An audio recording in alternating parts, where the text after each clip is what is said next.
Hola a tots, en aquest tutorial anem a explicar-vos les regles de l'apòstrof. Començarem amb els articles masculins. Els articles masculins s'apostrofen davant de vocal o H muda, per exemple, l'hivern. També s'apostrofen davant de xifres que comencen per vocal, com per exemple l'11, i també apostrofem davant de S líquida, l'stop. No s'apostrofa davant de H aspirada com en el hippie, davant de I-U consonàntiques, per exemple, el iogurt.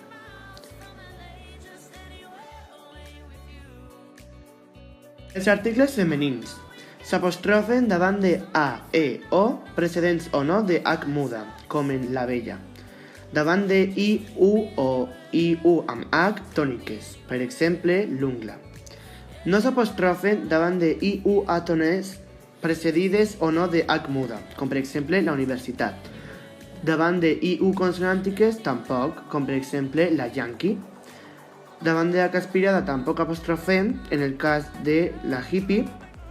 En els mots la ira, la host, la una, perquè poden confondre, i tampoc apostrofem davant del prefix a, que significa contrari de, si pot causar confusió com en la asimetria.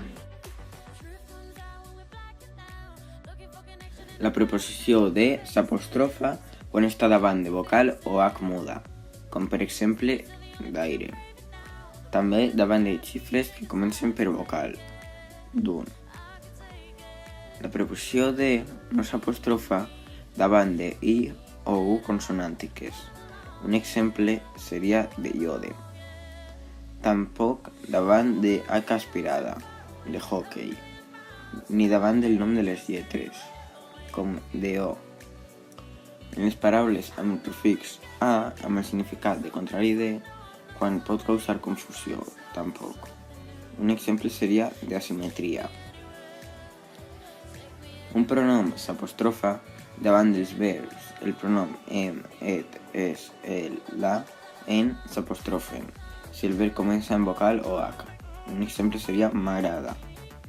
Però una expressió seria quan el pronom la no s'apostrofa, quan està davant de I o U àtones. Un exemple seria la invita. Darrere dels verbs, els pronoms s'apostrofen si el verb acaba en vocal, però no en diftong. Avisa'm. En contacte amb un altre pronom, em, et, es, el, ens, els, en, s'apostrofen. L'apòstrof va tant a la dreta com siga possible. Aquestes han sigut les normes d'apostrofació. Esperem que gràcies a aquest tutorial hagueu sigut capaços de comprendre millor l'ús de l'apòstrof. Gràcies per veure.